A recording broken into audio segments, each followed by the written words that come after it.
Welcome back to the lesson. In our previous video, we have implemented the admin's logout functionality. And in this video, we're going to be customizing our default login page into our own custom login page, which is this page right here. So if you take a look over here, you can see that this page is titled auth-login.html. So we're going to go ahead inside our themes folder and find this specific file with the name auth-login.html. So let's go ahead and do that. Let's head over to our exercise file inside our backend theme, a file called auth-login, which is right here. So this is the file we're looking for. So let's go ahead and open it with VS Code. And here is our login file. So let's go ahead and remove the overflow. This is our login file. So we're not going to need the controller for now, not the route. We're not going to be needing the route, the header. So only our custom file now. So now that we have our custom login page opened, let's go ahead and find this specific view inside our application. Remember, I've told you earlier that all of our Breeze authentication view can be found inside our views folder. Let me go ahead and find the resource folder, views folder inside auth, and this is our login page. This is our default Breeze login page, which is right here. So we're gonna go ahead and customize this page. We're gonna go ahead and replace everything with our custom theme. But before that, let me go ahead and copy everything here because we're gonna be using it as a reference. So let's go ahead and cut everything, and then let's go ahead and create a new file, paste it temporarily, and then let's go back to our default login page. And now let's go ahead and copy everything from our custom login page, copy, and then go into our default login page and paste it. So now let's go ahead and close this. We're not going to be needing that anymore. Let me go ahead and get rid of the overflow WordRef. Yes. So now let's go ahead and start with the title. Say Student Result Management System. Student Result Management System. Okay, now we have our title set. Now friend, we also need to update our asset path just like we've done for our admin's dashboard. So let's go ahead and copy our asset directive. And then let's come over here. Anywhere you see asset, paste this. You can simply hold down Alt, select multiple positions. Okay, I think that's all for this. So say paste. And now let's go ahead and cut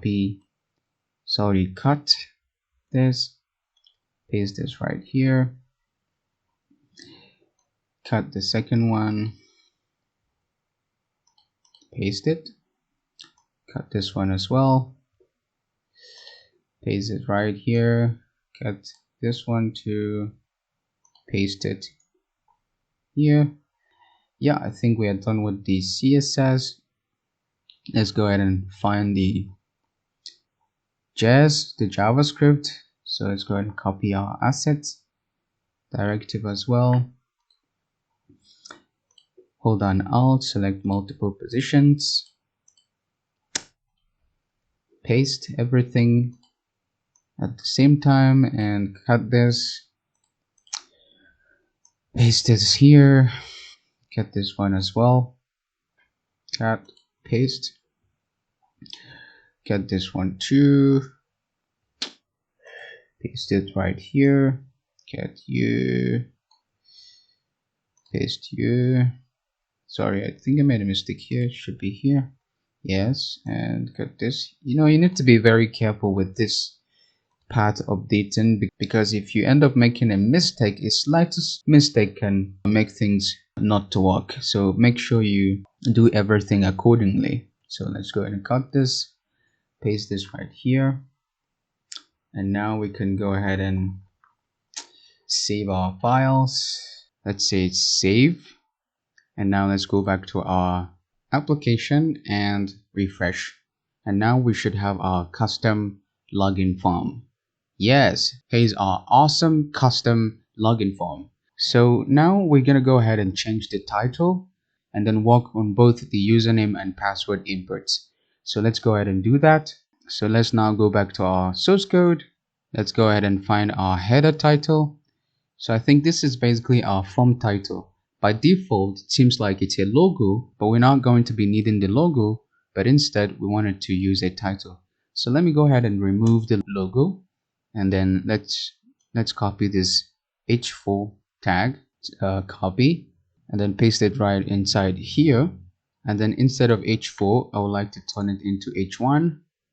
Let's come over here and turn this one to h1 as well, closing. Let me go ahead and expand this a little bit. Okay, now we have h1. Instead of font size to 18, I don't want it to be 18. Text muted, text center, fine. So let's go ahead and specify the title. Let's say the title should be Student Result Management System. And then for the sign in here, this is actually the subtitle, which is actually this one right below here. So I would like to turn it into admins sign in. And then after that, let's come over here to the form tag.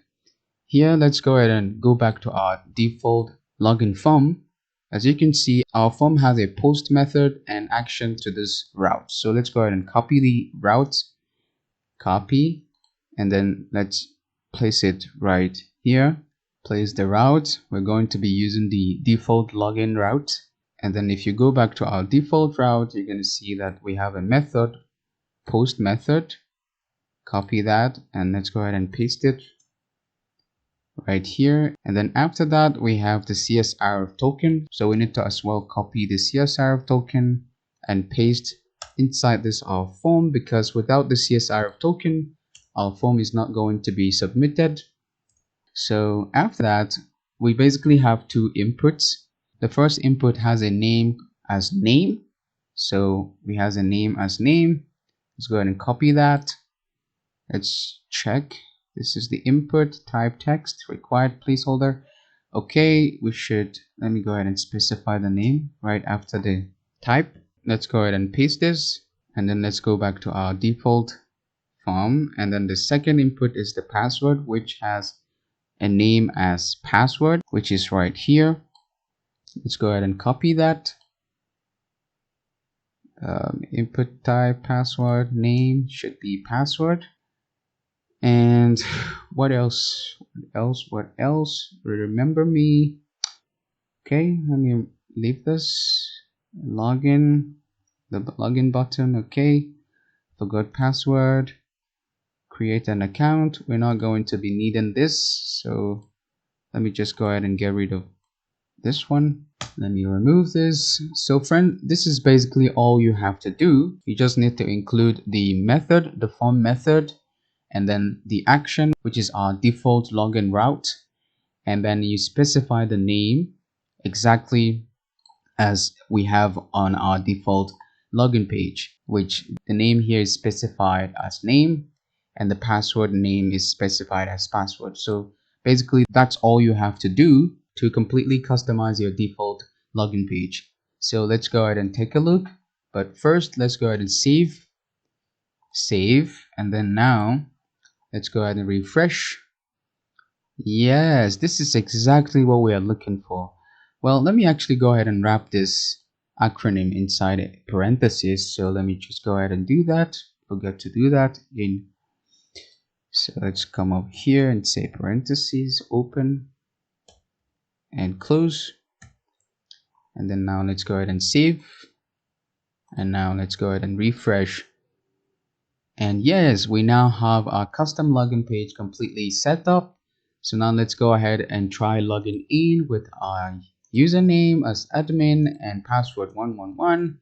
And let's go ahead and log in. And yes, we are now successfully logged into our custom admin's dashboard using our custom login form. How cool is that, friend? Let's go ahead and log out. It's going to take us back to this awesome and beautiful custom login page. And let's go ahead and log in back again.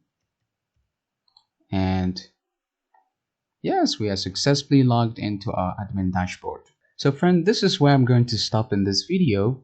And in our next video, I'm going to be talking about how to add a form validation. For instance, when the admins type in an incorrect username or password, we should have an error message highlighting our input field that informs the admins about his wrong inputs. So that's exactly what we're going to be doing, showing login credentials error messages on this our custom admin login form. So I hope you enjoy this video and I will see you in the next one.